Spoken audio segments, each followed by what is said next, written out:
mamaya kasi. Okay. Mga servant daw, servant. Oo nga, nagulat ako. Transform mo eh. Ay, iniintay na kayo ni Kuya. Mga servant. Sabi ni Zaira, mga servant daw. Grabe, magsahuran mo yan Oo.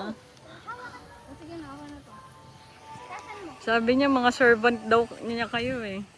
Kailangan niya dito ng payong. Dito, sige po.